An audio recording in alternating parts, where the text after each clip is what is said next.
If you knew that they had gone through and fixed everything they could possibly fix and made sure the situation wouldn't get worse, and they had apologized, would you want them carrying that around with them when there's absolutely nothing else that they can do going forward?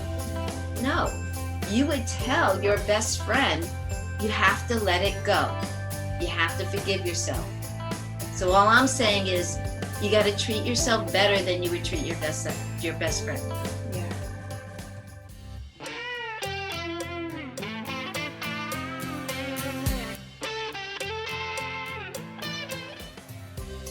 You'll hear from women, leaders, and mothers. We're holding hands as we move through life's greatest transitions. Join us for The Rising. Welcome back to the Rising Podcast. Our episode today with Deborah Davis is talking all about how to navigate the relationship between a mother and teenage daughters. Now, I don't have teenagers yet, but having a young daughter, I was really nervous to have a girl and have a girl grow up in this world and really maintain a healthy relationship between the two of us. So Deborah helped me to kind of see where things were headed, what I can do now to solidify that relationship. And I'll give you a little spoiler. It's so much less about what I'm doing for her and more about what I'm doing for myself. She has a book that's out now called How to Keep Your Daughter from Slamming the Door. She is hilarious. She has the best stories.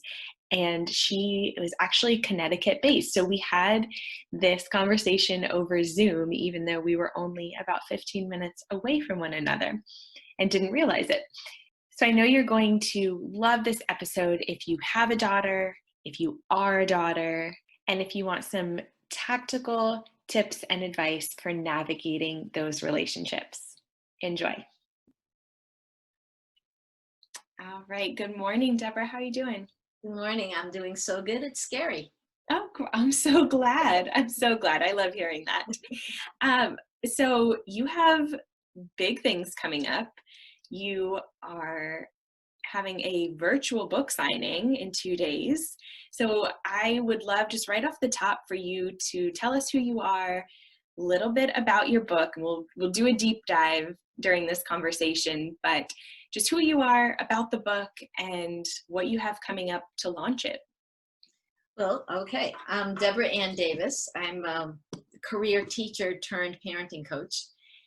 And I taught school for about 27 years, pretty close, maybe a little more. And I was a high school and a middle school teacher. And I thought that when I had my baby that I'd be all set because I knew kids. But when she was born, I was freaked out because I didn't know babies. And as a matter of fact, when she was 7, I came across this note just the other day I'd written to myself that don't treat your 7-year-old daughter like a 9th grader. Mm-hmm. So I really didn't know that area, that whole age range. And I was so excited when she hit middle school because I knew what to do with that. Yeah. But the rest of it, I felt like I was building the plane while I was flying it. In retrospect, I found that all mothers basically go through that. I thought it was just me, that I was woefully unprepared and inadequate, and everybody else had a clue except me. And I was doing a lot of self-chastising, which when you go back and look at it, you realize that I was really doing an excellent job with her. I mean, I handled all her young ages. I'll probably be talking more about the younger ages during this conversation because you have younger kids. Mm-hmm. But there were so many things I messed up. Like on her 9th birthday, I totally forgot that, and I didn't have a cake or anything. It was right during the middle of midterm exams for me. You know, I was teaching, I was administering midterm exams, and January 19th came up, and I was like, so we were rummaging around in the house, and I found some Fig Newtons and a random birthday candle, and I stuck the candle in the Fig Newton. I brought it to her, and we sang Happy Birthday and woke her up in the morning, right? Oh. She thought that was so wonderful and creative. But here's the funny part. I shared that story with her because all the things I wrote in the book that concerned her, I had to get her permission first, right? So I shared that story with her, and she goes, I thought you planned that. She was like 27 years old, and she thought all these years, she thought that that was a great thing I had done for her. So you never know how they're going to react to things because we're seeing it from an adult mind. They're seeing it from a child mind. And you just never know. Like one time I forgot to do the tooth fairy thing in case somebody's listening with small people. And I'm in my classroom, first period with ninth graders, and my phone rings, the school phone. So I answer it. It's my husband going, apparently the tooth fairy didn't come last night. So Rebecca wanted to know why. Hold on for a second. And he puts my daughter on. I'm like, to my class, don't say anything, don't say anything. And they're all whispering, tell her this, tell her that. It was like all these ninth graders were trying to help me with my baby, So I said, so where did you put your tooth? She goes, it was on the bureau. I said, oh, well, that's the problem because the rule is it has to be under the pillow. She goes, Mom, the bureau is right next to the window. If she came in, she would have tripped over it. I'm like, I'm sorry, that's the rule. We'll put it under your pillow tonight and then she'll know what to do. So, oh my goodness. You mess up and you keep going because that's what makes us awesome mothers. And the big crime in the whole thing is that we don't know it until we're past it. Yeah. When you look back, I'm sure when you had your first one, when was your first one's a boy? Yes. When he was an infant, you were worried about all the things that you were doing, but now you look back and you know that everything you did was fine by him. Well, all the things that you're worried about now at his 3-year-old stage, well, when he's 5, you're going to realize you rocked the 3-year-old years. Yeah. So my mission is to help moms realize that they're doing it great right now. And it includes the mistakes and the things that we scramble to fix and the things we smooth over and the toes we step on and then rub to make the pain go away. I mean, that's what we do. That's what makes moms awesome because we get back up and we do it again and we make it better than it was before. Yeah, I love that. And do you think that you're talking about, letting moms know that they're doing an awesome job right now? And I love talking kind of about guilt and shame. We won't go too deep into it, but my philosophy is that most of the guilt and the shame that moms feel, they think is coming from other people, but it's really coming internally. Would you agree with that? I would absolutely agree with that. I have 4 steps that I learned a long time ago about how to deal with guilt, because guilt actually does have a purpose. It has one teeny weeny little purpose. That is to make you aware of a situation. That's it. Once you're aware of it, you don't need the guilt anymore. Right. So any guilt you have from things you did years ago or your youth or a conversation you had, it's worthless. So there are 4 steps for getting rid of your guilt. And they're really simple steps, but they're really hard to do. Yes. So the first thing, so if you pick a thing that you have done for the audience, if you pick a thing that you actually did that you wish you hadn't done, right?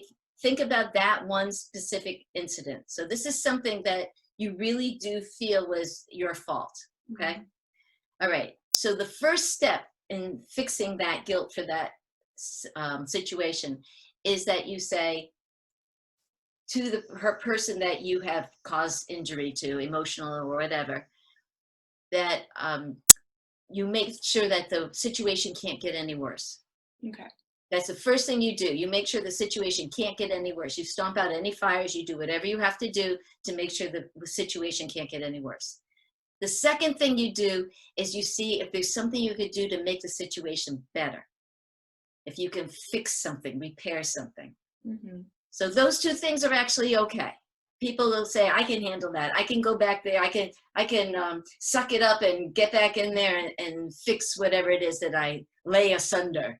But the third thing is that you have to ask forgiveness. Now, this is an interesting one because when you ask a person's forgiveness, they may or may not give it to you. Right. It doesn't matter. You have to do the step of asking forgiveness. If they forgive you, that's great. You still have another step in your continuum. But if they don't forgive you, that's okay. Because now it's their journey. They have to handle the situation for themselves. You've done everything you can. You have made sure the situation won't get worse. You have fixed it the best that you possibly could, and you have apologized, and you have owned your part in the situation. There literally is nothing else you can do. I mean, maybe they'll say, well, you could have fixed this. Well, go fix it. And then you will have fixed all the things you can fix. You will make everything better you could possibly make better. And then you have the ability to ask for their forgiveness. But if they don't forgive you, that's them. They have to be able to go through that process of resolving it themselves. And that's not your journey. That's their journey. Yeah. Now, the fourth step is the hardest one, because then you have to forgive yourself. And I find that most people who can go through the first three steps, even getting right in there, down in the trenches and apologizing, can't actually forgive themselves. They say, well, they just say self-chastising things. I'm not even going to put words out there to put stuff in people's heads. I'm not even going to do that. The point is, we're human and we're fallible. And if we could have done better at that time, we would have. Right. If we could have controlled our temper, or if we could have had more sleep, or if we could have, we would have. Because we don't want to be where we are right now. Right. So this is my suggestion about how to conquer that fourth step. Think in terms of the person you care for most in the world. Would you want them to be holding on to that guilt? If you knew that they had gone through and fixed everything they could possibly fix and made sure the situation wouldn't get worse, and they had apologized, would you want them carrying that around with them when there's absolutely nothing else that they can do going forward? No. You would tell your best friend, you have to let it go. You have to forgive yourself. So all I'm saying is, you got to treat yourself better than you would treat your best friend. Yeah. I love those. That was a little rant on guilt. It's good because, I love the forgiving yourself part, because again, sometimes we feel that guilt is coming from someone else, or like the mom shaming. Yes. Right? And I think most of the time that we feel shame from other people, like those other people aren't even paying attention to us. Exactly. It's all what we've created out of what we have expectations on ourselves. Exactly. And the other thing is, if there is mom shaming going on, part of that is their need to distance themselves from the behavior that they don't want to be a part of, because there's such a fine line that separates me, who I haven't done that thing, and you, who has done that thing. So is it me, I haven't done that thing, or me, I haven't done that thing yet? Right. So the mom shaming is them withdrawing and saying that I wouldn't do that, because deep down inside they think, well, maybe I could. Yeah. So it's that mom shaming is this kind of separation. And I actually learned that from another teacher who was explaining something to me about my high school students. I was teaching in the inner city, and I had, it was an AP environmental class, and the school's across the street from a park. So I was taking my kids over to the park to do some environmental studies. And I knew there could be homeless people in there. So I addressed it with my kids before we went in. And I'm not talking about like a dangerous park. This was an open space, beautiful area, but so I said to them, we may encounter some unfortunate people, and they deserve your respect, because I didn't want them doing, kid stuff and saying stuff or whatever. Yeah. And they deserve your respect. And all of a sudden, my AP students, these are my kids who are, going to be merit scholars and go to the Ivy League schools. They're like, that's their fault. they did that. They dug their own grave and they can lie in it, and I was like, no, you have no idea how they got there. I mean, maybe they lost their job and their wife left them because they didn't have a job, and then they lost their home, and they don't know how to help themselves. They go, nope, those are drug users and they never should have used it, and it's their own fault, it's own fault, so I stopped arguing with them because I didn't understand it. But another teacher in the school said to me, they need to see a huge separation between themselves and those people in the park. They need to say whatever it is that makes them feel that that is not their destiny, Right. because they live in that neighborhood. Mm. Well, moms live in the mom neighborhood. Yeah. And when they see somebody doing something, they need to separate themselves from that emotionally, because they need to feel like that that's a separate neighborhood from theirs, and that they won't ever go down that path. Yeah. So that's my take on mom shaming. I haven't read any studies on it or anything like that. I don't believe people intentionally shame each other. I mean, that's not their goal. People do that like they're trying to control somebody else's behavior. But the stuff at a distance, I really think is just a little tiny kernel of fear Yeah. they're squashing. I love that example with your students. And so one of my own as a mom is when quarantine started, everybody's locked down, and I am a very light and rare drinker. So it's like a glass of wine a month, maybe. And my husband and I were like, oh, it would be fun. Like we'll have stay inside date night when the kids go to bed. And so we got each of our favorite liquors and we just had them at the house. And there was one particular day that I was just overwhelmed, like being home with the kids, just, a normal day, but kind of reached that point. And I was cooking dinner and I thought, oh, I'm going to make myself a little cocktail. This will be fun. And one turned into two. And I got the warm and fuzzies. And I thought, oh my gosh, this day just got so much easier, right? And it was like I could cook dinner and my son could be whining and it didn't really bother me because I had a buzz. And I immediately, and again in that moment, I thought, wow, okay, I could see why people do this, right? So then it turned the fear on, and I thought okay, I gotta, we're gonna get this out of the house because I don't want this to turn into a crutch for me. But It was the same thing. It's like I see all these things about moms, having this wine culture where it's like, okay, lots of funny jokes on the internet about it, and I think they're funny, and I love sharing things that are funny, but I have resisted sharing those because of exactly what you're saying. Yeah, and I have always had a judgment around that. So I'd think oh my gosh, these moms just are waiting until 5 o'clock when they can pour themselves a big glass of wine and tune their kids out. And then I realized well, it kind of makes sense. And I think maybe I am afraid that would make it easier and that I would choose to do that.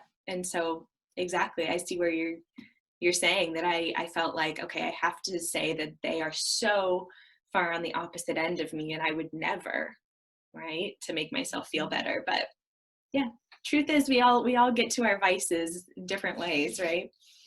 And we also find our solutions in different ways. For me, when I get overwhelmed, I stop picking the house up. I don't clean anything. I don't put anything away. And so it looks like someone came in and gently shook the house. It's like a nice neat layer of everything all over the place. And I used to see that and it would upset me, oh, you're not doing good enough. You're being a bad example for your daughter. You want her to keep her room neat, and she walks out of her neat room into this mayhem, but I was teaching. I was working, I was leaving the house at 6:30 in the morning because I'm a science teacher. So you have to get in and set up your lab and stuff. And I was getting home at 6 o'clock at night and then trying to do everything as if I was a stay-at-home mom. Yeah. And which I would like to say, I admire stay-at-home moms so much because that you do absolutely everything. everything. I mean, I was so lucky because I got to be the stay-at-home mom from when she was first grade to fifth grade. Mm. My husband was the stay-at-home dad from babyhood to first grade, but once she started school, I wanted to be accessible to her. Yeah. Plus, when she was in kindergarten, she had a bellyache in school, and so they brought her to the nurse's office, and they cooed over her, and then she went back to class. So the next day, she said she had a bellyache. And because it was 2 days in a row, they had me come pick her up. Well, I was literally in the middle of giving exams. So I had a break. So I zipped over there, and I knew she was faking. I just knew it, even as they gave me the call. But that was their policy. So I zipped over there. I picked her up. I brought her back to the high school, and I sat her in the back, and I said, with a pencil and some paper, I said, not one word.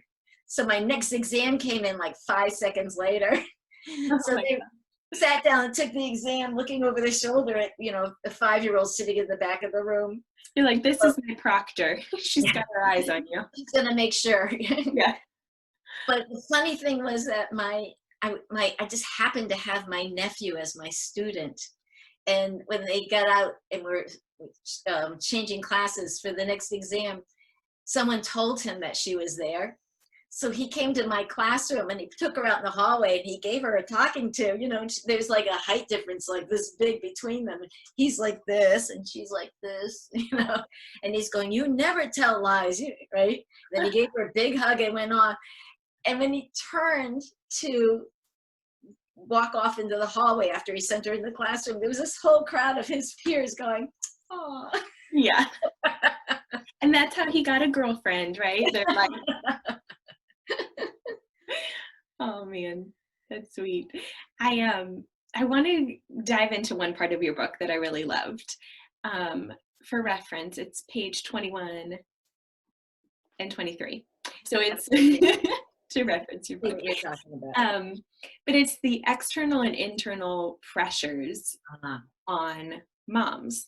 And what I thought was really interesting about this is that the external pressures seem to be things that we are able to recognize pretty easily. So for anyone listening, I'm just going to run through a couple is like paying your mortgage, carpooling, school functions, housekeeping, self-care, stuff like that.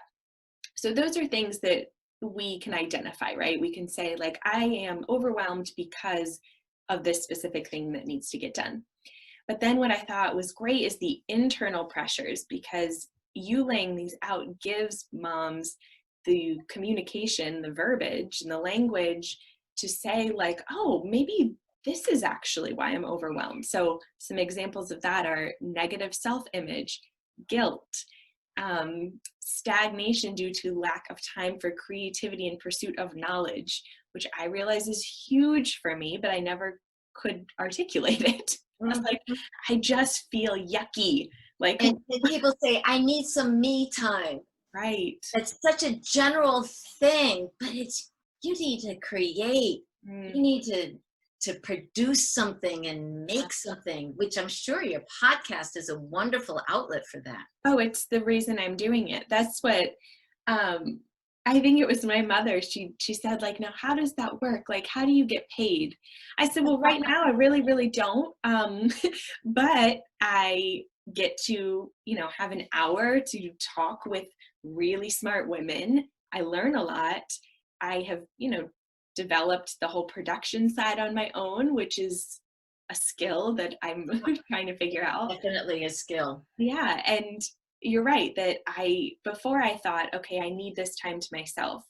So my husband would say like, okay, well, why don't you go for a walk? I'm like, I don't want to go for a walk. I don't want to stare at the wall. Right. Because frankly, having little children is really boring sometimes. And I feel that that's all I'm doing is going for walks and staring at them.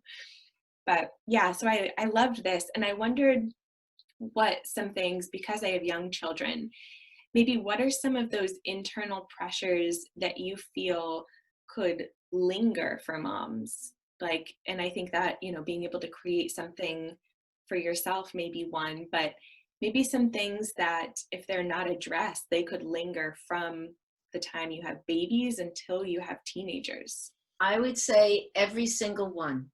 Okay. Every single one of those pressures can linger because it's like it's like having a cut that you don't fix, Yeah. and it has to be patched up, right? It will linger and it will take its own sweet time repairing itself.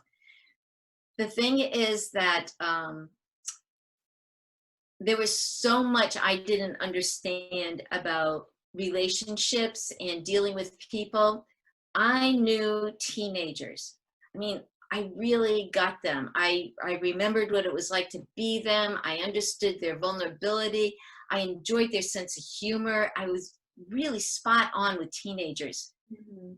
And that was pretty much it. I didn't get adults. I didn't get toddlers. I didn't get babies, but you put me in front of somebody who's like anywhere between 11 and 20, and I'm good to go. I know how to talk to them. I know how to put them at ease, and I do it instinctively. Mhm. And in the beginning, I didn't. It's not like I was this natural born person. I first started in my my first student teaching classroom, right? I was in Boston at Boston English High School, which is a 10-story school. Wow. And I come from a country town in Connecticut, Colchester, right? We had a cow farm at the bottom of my dairy farm at the bottom of my street. My street didn't have tar on it when we first moved on it. I mean, it was a country town, right? So I go to Boston for my student teaching, and they had an underground parking garage. I was like blown away. Yeah. And anyway, I had an escalator that went up through the middle of the building and elevators for teachers. So it was a completely different environment for me. And I mean, you probably don't get this, but I'm a basically shy person. And but when I'm feeling like I'm helping somebody, that kind of gets pushed into the background. But it was this shy, I was probably 20-year-old in the inner city. Mhm. And the first time I got up to, the teacher handed me the class, which is about, a month into the student teaching part. I was in front of I can't look at the camera right now because I'm picturing the classroom and I'm seeing the reverse of it in there. So I'm in the front of the classroom. There's a teacher desk here and all the kids are over there. And I'm sitting up there telling the kids are coming in, and I'm sitting them quietly, and I say, okay, now you need to, this is what we're doing, and blah, blah, blah, blah, blah. And they all sat down. They were all quiet and they were all well behaved. Not one kid tried anything. And I was like, wow, this is really going to be easier than I thought. Well, right where I was over here is the door to the science equipment room. And the teacher was in the doorway going, Oh. to the kids, and I didn't even know she was there. Oh. So I'm sitting there feeling all confident and like, Yeah. I get this, right? And that was significant in me starting out. Well, if you could put yourself in a situation where you think you're doing it right, it builds your confidence and your self-worth. I'm not big on self-esteem because self-esteem is about stuff on the outside saying you did good. But me inside, I was like, I got this. Not that someone on the outside said you did a good job, right? I didn't know she was standing there for like a couple of weeks. I have no idea how long she was there. I don't know if she was there every day or not. Yeah. But there were so many things that I didn't do right. And one of them happened when she was not there. And I was actually student teaching for two different teachers. That was her method of supervision. And the other teacher didn't do that. He wasn't there when I was teaching. I was fine. I was doing fine. But I was naive and I didn't recognize people's behaviors. And one of the things they had taught us in one of my education classes was that instead of having the kids spread out around the room, you bring them all up to the front. So you're teaching to the smaller group. And I had a group spread out like that. So I told all the kids in the last 2 rows to move up to the front. So this very large boy said to me he wasn't going to move because when the others moved, he would be part of the last row, which was true. But I saw that as him trying to thwart my authority. Mm-hmm. So I said, no, you get up because I told you. Well, he wasn't the kind of boy that you say that to. Right. So he said a couple of bad words and stood up and said, I'm out of here. So what did I do? I ran ahead of him and I got in the doorway and I blocked his exit.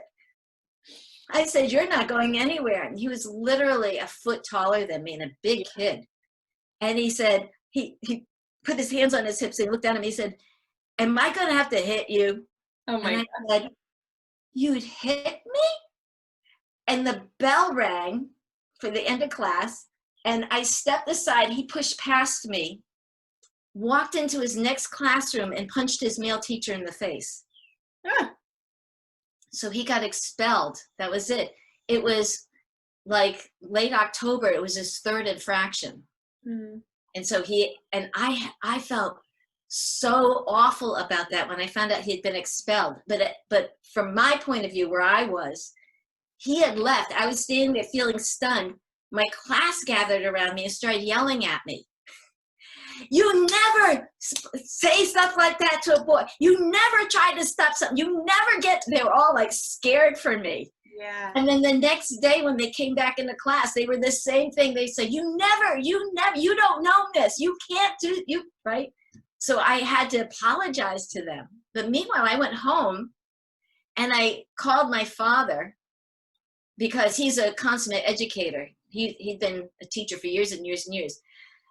Daddy, telling him what had happened. And I said, and he goes, so what did you do wrong? I was like, what? He goes, what did you do wrong? I said, did you hear my story? He did this and he did that. He goes, he just kept saying calmly, well, what did you do wrong? And finally, I said to him, I embarrassed him in front of his peers. Yeah. And he said, that's right. And I said, well, I'm going to have to apologize to him. And then the next day, I went to the principal and I said, it was my fault. I embarrassed him in front of his peers. And that's when I found out he went and punched his next teacher. Mm. And that he was going to be gone. And I said, but it's my fault. I'm the one who caused it. He goes, but you have to understand, if it hadn't been you, it would have been somebody else. And maybe he wouldn't have been able to contain his temper with another person. So it's just safer. Yeah. I talk about feeling guilt. It took me years to let that one go because I could not fix that fire. Right. I could not make things better. And I could not apologize to him. Yeah. But I had to forgive myself because I was 20 years old. I was a rurally raised person in the inner city, and I made a huge faux pas. And I never made that mistake again. So this is all I got to say to people who make mistakes. You don't make those mistakes twice, do you? Mm. They're part of your learning curve. Yeah. I got off track there about talking about inner pressures. I apologize. Oh, that's fine. I love the stories. I have a similar where I'm elementary school teacher, but same thing. I was raised in a very small, affluent town, Vero Beach, Florida. And then I went to school in Jacksonville, Florida and taught downtown there. And it was the same thing. I was, 21, 22 years old. And even just, I was with first graders. Race was something that came to play a big part. And at that age, I felt, I was in that mindset of like, I treat every child the same. All children are precious. And I had like no awareness of any biases that I had, the way I was treating children differently based on their gender and their race. And same thing. Now I can look back and you have that option. Like, I could feel very guilty and I could feel a lot of shame. And thankfully I took some time to, say my apologies, kind of like you mentioned. And even now having children, like I remember sitting in some parent-teacher conferences and not realizing the gravity of what I was telling these parents because I didn't know what it felt like to have, your baby, your creation, your everything being talked about in Clinically. yeah, like here's the data on your kid, and you Mhm. have the parent saying like, okay, I understand that, but here's what's going on. And yeah, my little self coming right out of college, I was like, well, if you check out this graph, like where they should be reading, and this is how many words they should know, I'm like, oh my gosh, I'm just so embarrassed now. I want to go back and, tell the parents, like, I had no clue. I had no clue. Right. But like you said, you do as well as you can with the information that you have. And then, if that were to come up again, you're so much more well equipped, you're knowledgeable, you're going to do better. And that's Exactly. right, Exactly. all we can ask of others and ourselves. And yeah. So then going in, we talked about internal pressures for moms. So then you also have those internal pressures for daughters. And I think this is, again, really wonderful to have conversations or build conversation off of, because again, I'm thinking back to being a teenager. And even you mentioned your daughter having a bellyache at school. I would get that same thing even through high school, where like before swim practice, I would just feel sick. Mhm. And I didn't know why. I didn't know why. Like looking back, I was probably anxious about the social situations that were going on. And Can I ask you a question? yeah, Did you have a rotating schedule in your high school or the same thing every day? we had a rotating schedule. So you didn't have the same period at the end? 'Cause, so, but also you had lunch the same amount of time away from practice every day, right? Mhm. So probably when you were in high school, there wasn't as big of a push to have healthy food choices. Oh gosh, no. Yeah.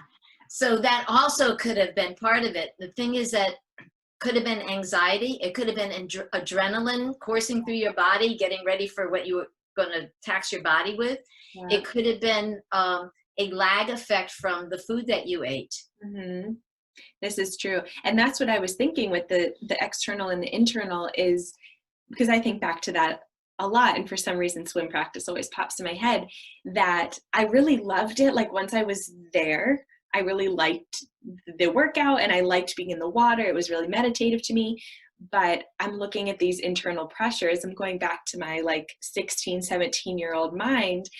And I'm thinking like, okay, pressure to please adults. I was like, okay, yeah, I might have had that in sports.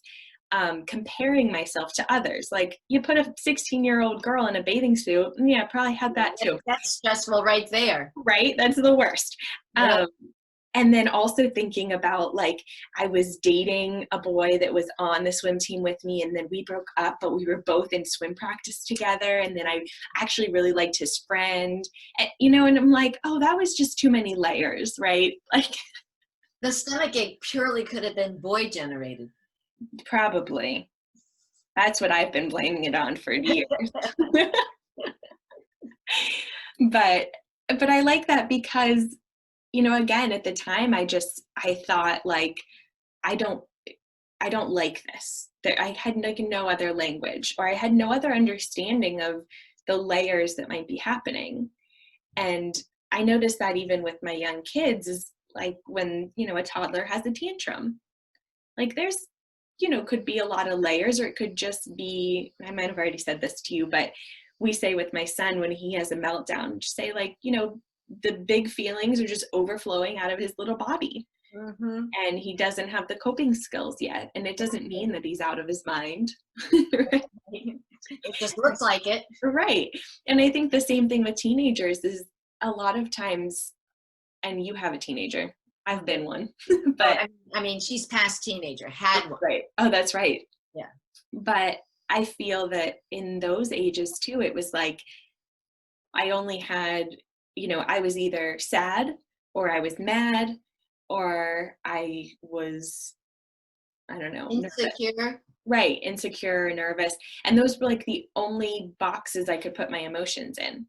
So I didn't have all of the understanding of what could really be happening in my body, in my mind, Mm-hmm. causing all of these. So I love, and I'm going to just read it. I forget people don't have this in reference. So they'll buy your book and then they'll have it in reference. But some of the things for teenage girls, comparing yourself to others, fear of failure, popularity, pressure to fit in, um, feelings of sexuality, which you mentioned, like having crushes, navigating that world, pressure to be the perfect daughter, which I think is so interesting. It's something that we don't tend to realize, but I think teenage girls like really want their moms to not only love them, but to like them, like And to admire be them. cool people, right? They want to be admired and valued. Yeah, And later in the book, I say this is what mothers and daughters have in common. They both want to be admired. They both want to be valued. They both want to feel listened to. They yeah, want to feel like the other person has their back. Mothers want that from their kids. yeah. I have a question for you, and this is totally off topic, and I don't know that it's in your book, but it's something has been coming up a lot with my friends, their relationship with their mothers, and we're in our late 20s as well, so you'll probably have some advice. But also women when they are raising their own children, and then they're finding that they're coming into conflict with their own mothers. I'm curious what you think if there is a divide. So let's say some time has gone by, mothers and daughters, they've either not spoken or they're having trouble communicating. Do you feel that it's one or the other's responsibility to mend that? Do they both have to do the work to come together? Kind of what is the good tipping point to move into a better relationship when that happens? Um, I don't like the term whose responsibility is it, because the flip side of that penny is shame Right. and blame, Yeah. right? Mm-hmm. So I would say that whoever gets motivated and comes up with a solution first is the person who should do it. Yeah. So people want to approach each other without a solution, and they end up falling right back into the problem they had before. Mm-hmm. And they don't know where to get a solution, so it makes them pause before they try that again, because it hurts their feelings. Yeah. Because they're coming in there trying to mend fences and make things better and reestablish that bridge between you instead of this big chasm. Mm-hmm. So I believe that on both sides, like, the book is How to Keep Your Daughter from Slamming the Door. When you have two people on both sides of that slammed door, they both want the same thing, which is for the door to be open and for you to be hugging. Yeah. And for people your age with their moms, it's not a door, it's like a street or a state or Yeah. street, right? And you want to be able to get over there and hug and feel that love and connection that you have. Mm-hmm. You want to reestablish that. So my advice is to come up with a solution first and use that solution. I happen to have one. I'm so glad. This is one I did. I held this retreat for moms and their teenage daughters, and this was an exercise I did in that retreat, and it was so interesting. But I'm going to describe it with moms and the teenage daughters, so I can use moms and girls, but put yourself as the girl and your mom as the mom. Right. And it all applies. Mm-hmm. Okay. All right. So everybody can go online and get a personality quiz. Find one that is free. And I, in the book, use the learning style inventory for Georgia, because since they're girls, you want to know their since they're young, you want to know their learning style, so you can also address it at school. Because as a teacher, I teach the way life makes sense to me based on my learning style. I think, well, this is how I would learn, so that's how I teach. Yeah. So the students who have the same learning style as me love my class. And the students who have a different learning style than me, they would struggle if I didn't recognize this and adjust things for them so that they could be strong in my classroom. So, by the way, for those of you listening who have older kids, if you've got a child who's struggling in a particular class, it could very well be that they have a different learning style than the teacher's teaching style. Right. But back to my topic here. Mm-hmm. I used what's it called? I can't remember the name of the thing, of the personality quiz, but you can get it online free. It's with Dr. Gary Smalley. I remember his name. I just don't remember what the quiz is. And you can also look it up because he does it by 4 animals: otter, beaver, golden retriever, and lion. So if you just Google those 4 things, the quiz will come up, and you can do it for free. And then you can find lots of information on it. But here's the thing. You take the quiz 2 times. The first time I had the people at my retreat do it, the moms did it as themselves and the daughters did it as themselves. And they didn't share the results, but they figured out what their personality was. Mm-hmm. It is vocabulary intensive, though. Some of the descriptors, it is vocabulary intensive for like middle school. Mm-hmm. Then I had them do it again, but this time they had to pretend they were the other person. Mm-hmm. So the daughters pretended they were the moms and the moms pretended that they were daughters, and they took the quiz through their lens. Well, the mothers all got the daughters correct. Right? They know their kids. They know how they're going to act. The daughters, across the board, every single one of them assigned the mothers their own personalities. Mm. So the girls who had the same personalities as their moms, they got them right. Yeah. They also had calmer relationships with their moms because their mom would react and act in a way that made sense to them, that they would expect to be angry in that situation or expect to be happy in that situation, right? Mm-hmm. But for everybody else, these girls were expecting the moms to act the way they act and react the way they would react and view the world the way they view the world. So when the mom wouldn't do that, the kid would feel blindsided. Yeah. And they would think, the mom doesn't get me. Mm-hmm. Well, if the mom doesn't get me, then who's going to help me? I have to do this all by myself now. And then the mom says in the middle of that turmoil, and the kid, take the garbage out. And the kid goes, wow. And the mother says, well, where the heck did that come from? Yeah. And it was all because when the child just asked to go do something and the mother had a reaction that the child was not expecting, it floors the kid. Mm-hmm. So get the personality quiz, give it to your mom, you take it yourself and she takes it herself, and then you take it and pretend you're each other, and then see who they are with that personality quiz. Yeah.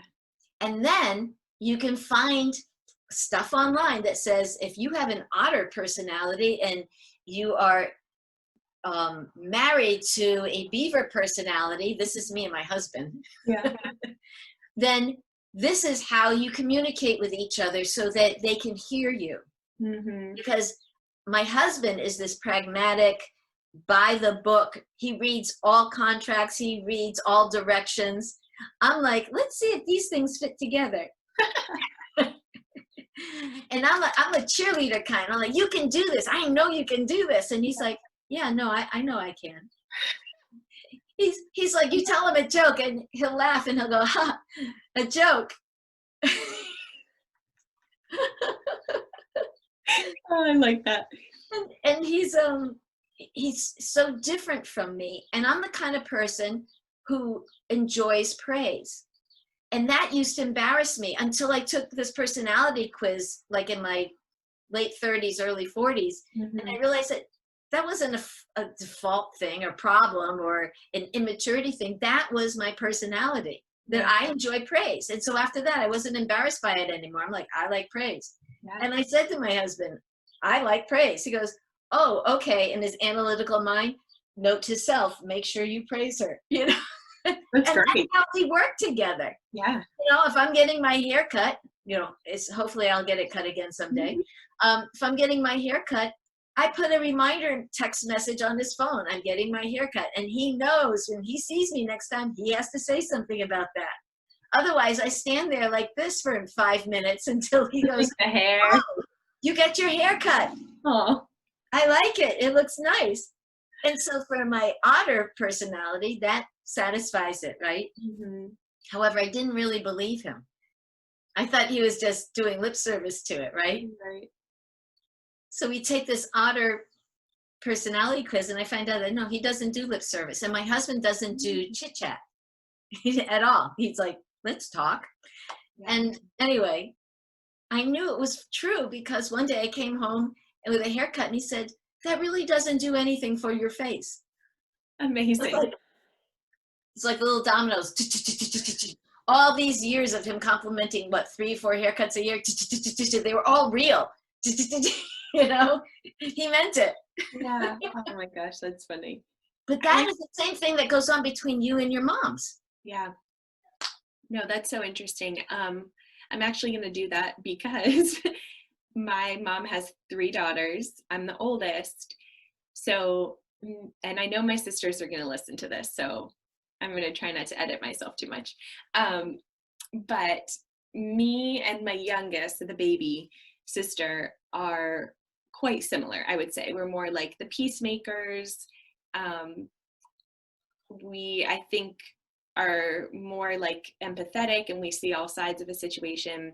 My mom and the middle girl are more similar, and it appears that they butt heads more, but at the same time, I think understand each other so much more because, like you said, the same things bother them. They can kind of quickly resolve it, where if it's me and my mother or the youngest and our mother, we feel like, oh, there's this disconnect. What do I do? How do I go about, it feels. Why did she react that way? Right. And it feels so drawn out. And then we discuss it with each other where we'll think like, okay, well, my mom and the middle sister, they had this big blowout, but wait, they're going to lunch tomorrow? How'd they do that? How'd they figure that out? Right. Mm-hmm. So I like that makes sense to me now, that they just have similar ways of responding to each other and working in relationships. And there's definite skills involved with that when you have somebody who has a different personality than you.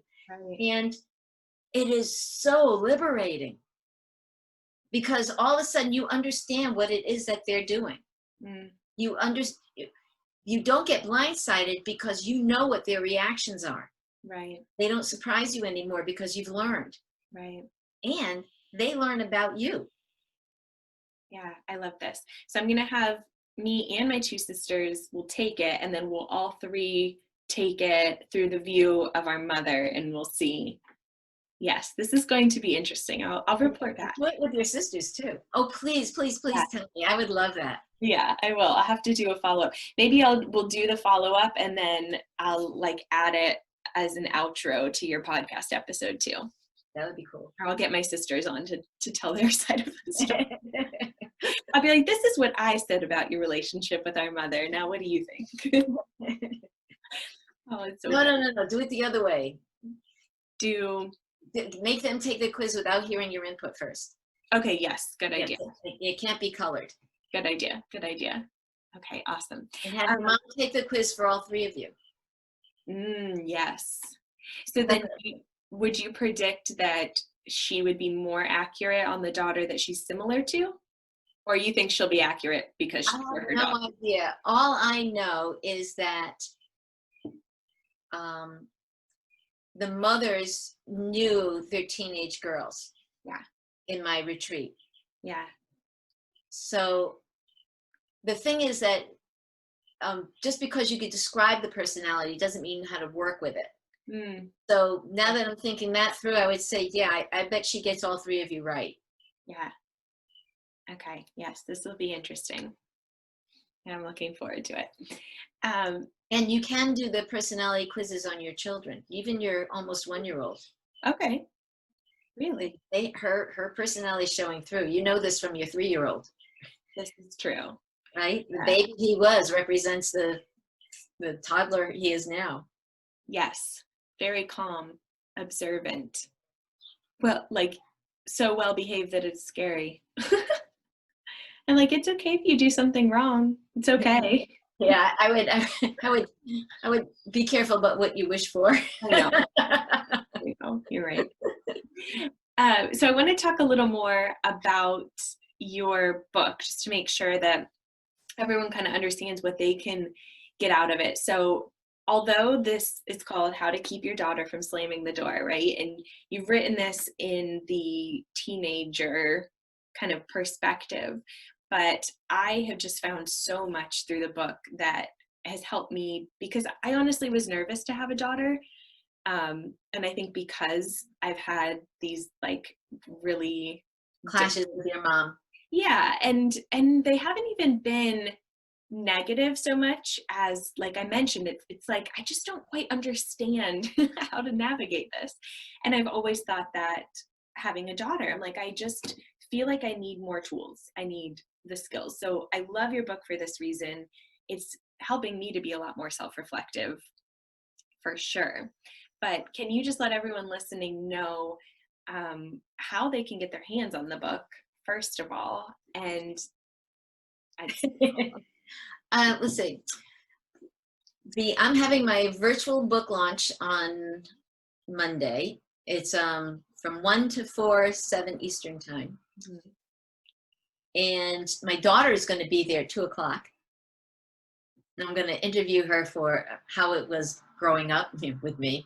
Yeah. And she's going to be pretty frank about it. And she and I have different personalities. Mm-hmm. She was probably in her early teens when I hit on this discovery of how to do things. So, but I did have a lot more flexibility than a lot of parents because I had to adjust to every student who walked into my classroom. So, Right. but I didn't know what I was doing. Why I had to keep adjusting with her. Mm-hmm. So I have about 100 of printed copies Mm-hmm. that are available there on Monday. And then when they're gone, they're gone. Because I'm not launching the printed copy until the fall. So the ebook is available everywhere. Awesome. It's on Amazon and Barnes and Noble and iTunes and blah, blah, blah. Wonderful. So you can also go to my website, deborahanndavis.com, and go to the book page and click on the links, and that'll take you right to the buying pages online. I wondered, this is just a technical question, but is it more beneficial for you if people are buying through your website, or does it not matter? It kind of is a mixed bag. Financially, it's more beneficial for them buying it directly from me because because you get like a very small percentage when they get online. Right. But when they buy it online, then I get notoriety. So it's 6 of one, half a dozen of the other. Okay. So if they come to the book launch and want to buy it online, we have ways to send them from the book launch online. We got all kinds of little ways to do things. Right. But for these things, I am offering a discount for if you get more than one. So if you and your friend want to go in on one, then they can get a reduced price on it. But that's only at the book signing. And then, like I said, I've only got about 100. So when they're gone, they're gone. Yeah, they're going to go fast. And they keep one for me. So that's negotiable. I know, I was going to say, you have to keep the first one of every book that you write. You have to keep the first one. Oh, man. So this is my 7th book. Wow. Now, have your other books been on the same topic? No. No. When I first started writing, it was because I got sick. I had Lyme disease, which you're from Connecticut. You get this. And I was really sick. And I had to stop teaching, actually, for a while. Mm-hmm. And when I was lying on the couch, I was listening to music because I had major brain fog from it. And I couldn't concentrate on anything. So I couldn't even watch a TV show because I couldn't follow a half-hour show. Yeah. But I could listen to music, and I was making up stories in my head. And then all of a sudden I had 2 stories. And then all of a sudden I had 2 manuscripts. So my first books were YA humorous suspense. Wow. Yeah. So I have 2. Did they bring them over here? Yeah, I did. So you have so cool. And you have the perspective as well, working with children of that age, that a young adult novel, I feel like you would know how to write that. I've actually read, I love reading the young adult novels now because they're such great movies too. Oh yeah. Right? And it's like they're easy reads, but they're also surprisingly deep a lot of the time. But I have noticed that I've read some and I feel like they're almost trying too hard to relate to young people. I'm like, what are you doing? Like, what kind of language are you using? Yeah, I see my heroes are all geeks. I'm a science geek, so my favorite people are geeks. In this book, it's called Fairly Certain. That's a story about a computer geek who's playing a GPS game in the woods. He goes to Yukon, right? He's playing a GPS game in the woods, and he falls out of a tree because he's a geek. And when he wakes up, he thinks he's back in Robin Hood times. But in reality, there's a Renaissance fair at the edge of the woods, and he's been picked up by LARPers, live action role players, and they think he's playing the game, and he's fairly certain he's having a weird dream. Oh my gosh. But because of the dream, he says, well, it's a dream. I could do anything he wants. So he pursues the girl. He tries all these different things he never would try, right? And it goes on for a couple of days before he gets knocked out of it. So, I should have said spoiler alert, but the whole thing about allowing yourself to be vulnerable because you think that nothing, when they say, what would you do if there were no consequences? Mm-hmm. So that's what he was doing. He took off his glass ceiling. Yeah. So I love that. Oh, that's so cool. And then I put out a book in 2019 called How to Get Your Happy On, which for the people who attend the book signing, they get that free. That's an ebook. Oh, awesome. And it's based on science, and it's so simple to increase your happiness level. It's really so simple. Well, we could all use that, right? That's right. Yeah. Believe it or not, one of the things to increase your happiness level is to volunteer, to help somebody else in any small way. It doesn't even matter. Even like holding the door for somebody, it adds to your own internal happiness. I love it. If any of my, are you familiar with Junior League? Yes. Women's organization. So I served as the president for my league in Florida. So I just want to quick shout out any of the Junior League girls that are listening to this, because we say that all the time. It's like there's kind of different facets to Junior League. There's the volunteer side, there's the personal development, and then there's the social piece. And it seems surprising that most people stay for the volunteering more than even the social piece of it, because it does. It just, you feel better. Yes. Yeah. Yes. Yeah. And it's a wonderful thing to teach your children, because then they can self-soothe that way. And by the way, tantrums are self-soothing.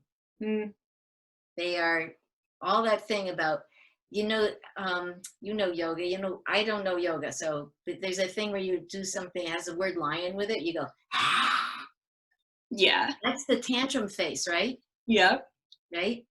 And then I read this book on things you could do to make yourself feel happy, but he didn't quote any of his sources. So I never quote the book because I'm a science person. So I want to know what your source is. But he said, if you look upward, like you're looking at the sky, that's one of them. And then having a deep, quick breath, that's another one, right? That is your typical middle school behavior when they're upset, right? Yeah. Right? That is self-soothing. I mean, even if you do it right now. Just go like that. Right? You feel it. It feels better. I did that to my family this morning already. But doesn't it feel better right this minute, even though you're not feeling badly? So I don't quote this guy because I don't know where he got his data, but wow, that sure does work. Yeah. And all those things that people do when they're exasperated or whatever, it's self-soothing. And you should be happy when your kid throws a tantrum, because you know how far they are in terms of away from center. Yeah. So, and therefore you have something you can fix. Yeah. I love it. Well, thank you so much for doing this. My pleasure. I'm so one last thing. I have a Facebook group. Yes. The Mom Meetup, Raising Confident Girls. So if anybody wants to go on there and join, I'd love to have you. And it's an interactive group. So if you're coming on there, expect to give some mommy advice here and there. Awesome. And everyone can give advice, right? I feel absolutely. Sometimes we get bogged down by like the things that we're struggling with, that we forget that we also are rock stars at a bunch of other things that other people are struggling with. So exactly. Yeah. Because their baby may have your personality. So Yeah. to you, it's obvious there's a way to fix that baby. You give that advice to that mom of that 5-year-old, and it works for that one, but it doesn't work for this one because her baby has a different personality. Yes. But another mom has the same personality as that baby, and it works. Yeah. So, Oh yeah, that's good. And we'll put all of the links that you mentioned too right in the description, show notes, make it really easy for people to find you. excellent. But this was so nice. And I just want to thank you so much for sending your book over to me because I'm really enjoying it and I'm referencing it already with my 1-year-old. There is a chapter called "Why Are My Mother's Words Coming Out of My Mouth?" Yeah, you know what? I'll tell you the truth. I saw that and I skipped it. I was like, ooh, that's too much for me right now. But yes, my husband and I have definitely found ourselves saying things that we kind of stop each other and we're like, what did you just say? I'm like, yeah, I don't know what that was. Well, thank you so much. This was wonderful. My pleasure. Absolutely my pleasure.